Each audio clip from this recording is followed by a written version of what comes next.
própria ordem, Cristo as primícias, depois as que são de Cristo na sua vinda.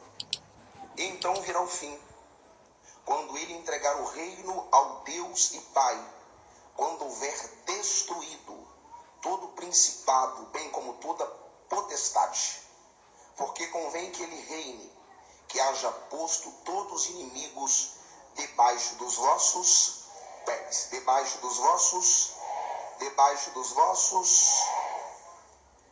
Eu gostaria que você levantasse as duas mãos para os céus e dissesse: meu Deus, mais forte, meu Deus, eu ainda creio, mais forte, eu ainda creio que o Senhor tem uma palavra ao meu coração.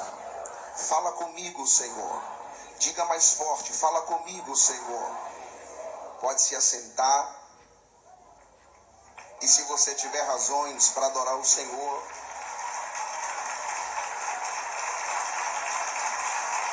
aproveita que é para Jesus. Bata a palma, os homens da glória e as mulheres, aleluia. Vamos lá.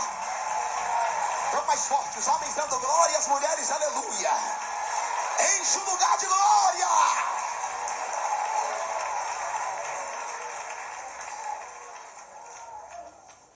Assim como em Adão todos morrem, assim também todos serão vivificados em Cristo. E o fator central, predominante no cristianismo, é o fato de Cristo ter morrido e ressuscitado. O que difere o cristianismo das demais religiões é simplesmente o fato de que Cristo morreu e ressuscitou. Todas as outras religiões, elas seguem ensinamentos dos seus líderes, dos seus mestres que já foram. Eles já morreram, deixaram seus escritos, deixaram seus ensinamentos, e esses ensinamentos, eles podem ou não trazer uma vida social equilibrada, trazer uma vida em sociedade moderada, preza alguns princípios familiares, e não, em alguns momentos, obstrui ou adultera algum princípio estabelecido pelo nosso Deus em sua palavra. Mas as demais religiões, elas só apresentam probabilidade aqui nessa terra. Elas não apresentam nenhuma possibilidade após a morte. Porque o nosso Deus, o nosso Cristo, é o único líder de uma religião que ele venceu todas as coisas, inclusive a morte. Ninguém que morreu desses líderes ressuscitou.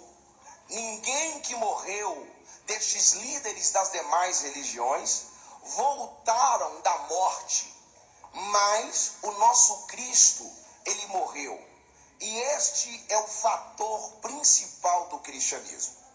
Dito isso, chegamos então na primeira carta de Paulo aos Coríntios.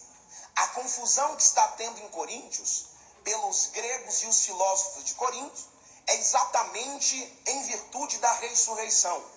Eles discutiam se era possível, de fato, alguém morrer e ressuscitar. E esses filósofos gregos em Corinto diziam que não havia possibilidade da ressurreição. Uma vez que eles disseminam isso lá em Corinto, essa argumentativa chega na igreja. E agora que essa argumentativa chega na igreja de Corinto, há um grupo na igreja de Corinto que está defendendo que Cristo não ressuscitou. E Paulo, ele vai explicar para os irmãos coríntios que não crermos na ressurreição de Cristo é tornar-nos testemunhas falsas do que eles mesmos haviam notado e presenciado. Paulo apresenta o argumento dizendo o seguinte: como é que vocês têm fé? A fé que vocês possuem, quem deu foi este Cristo ressuscitado. Aquilo que vocês pregam na autoridade deste Cristo ressuscitado. Tudo o que acontece aqui na igreja igreja de Corinto, este evangelho anunciado, que eu aprendi e repassei a vocês, está fundamentado neste Cristo que ressuscitou. Haja vista que nós estamos aqui hoje, e creio eu que ninguém que está neste auditório, neste ambiente, tem nenhuma dúvida. Você estava aprisionado. Você estava outrora vivendo o pior momento da sua vida. Mas quando Cristo ressuscitado te encontrou, Ele lavou a sua vida e te deu a oportunidade de adorá-lo para sempre. Quem pode levantar a mão e dar glória para esse Cristo ressuscitado? Segura as palmas, olhe para mim. E aí, ele explicando uma vez a ressurreição para todos que ali estavam, ele vai esclarecer que, por causa de um homem, todos nós morremos. E o que Paulo está dizendo? Adão, quando ele foi criado, o responsável por toda a humanidade, ele estava no Jardim do Éden. E lá no Jardim do Éden, Deus deu a ele uma oportunidade de ser imortal e criou um paraíso para que ele e Eva vivessem.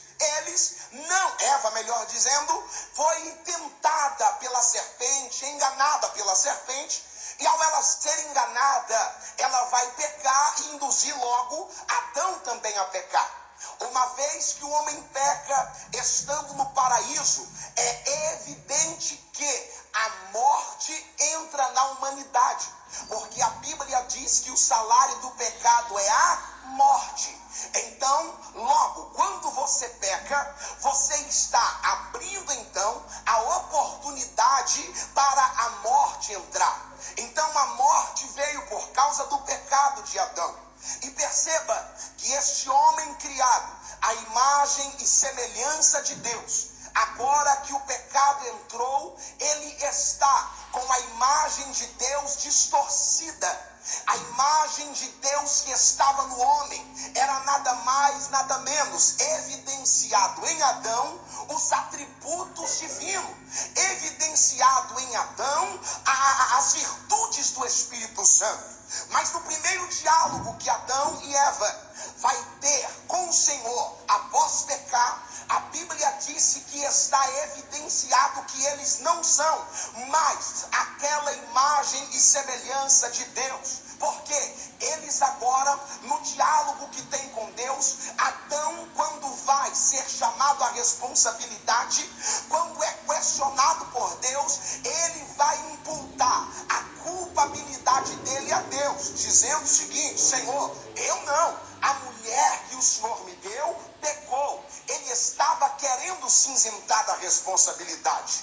Eva, por sua vez, também vai tentar fazer a mesma coisa, se isentar da responsabilidade, dizendo que a culpa era da serpente. Então, a imagem que eles tinham diante de Deus, de ter todas as suas faculdades, mente, corpo, alma e espírito pura, já não estão mais pura. Com esta argumentativa ao Senhor, percebam que eles estão agora com malícia e maldade em seus corações. E o pecado vai trazer de imediato consequência ao homem e à mulher. A primeira consequência dada à mulher é que o homem e a mulher não conheciam o sofrimento. Deus vai olhar para a mulher e vai dizer: você agora vai sentir dores, e quando você for dar luz a filhos, você agonizará dores para gerar filhos.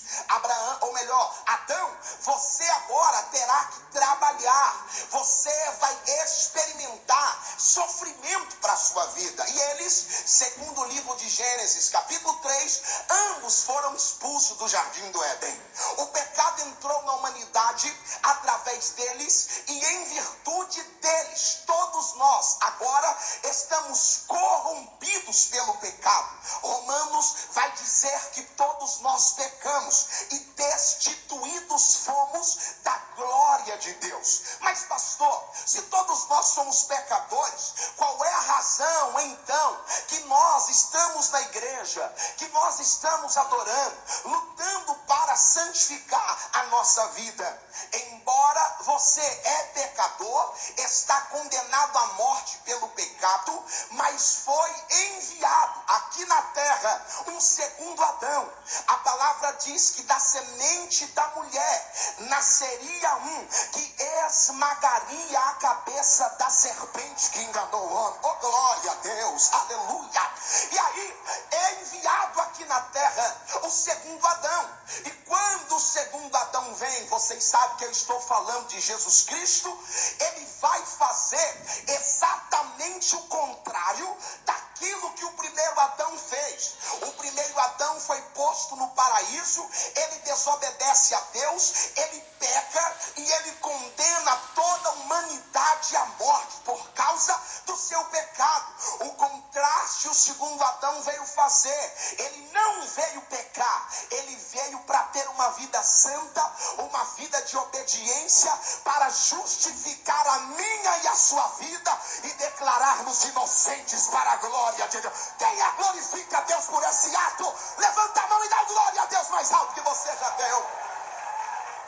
Agora, Cristo vem e ele obedece, porém ele vai ser também levado à morte de cruz. E você pergunta, logo, se ele não tem pecado, é o segundo Adão, por que é então que ele vai morrer? Existia um propósito.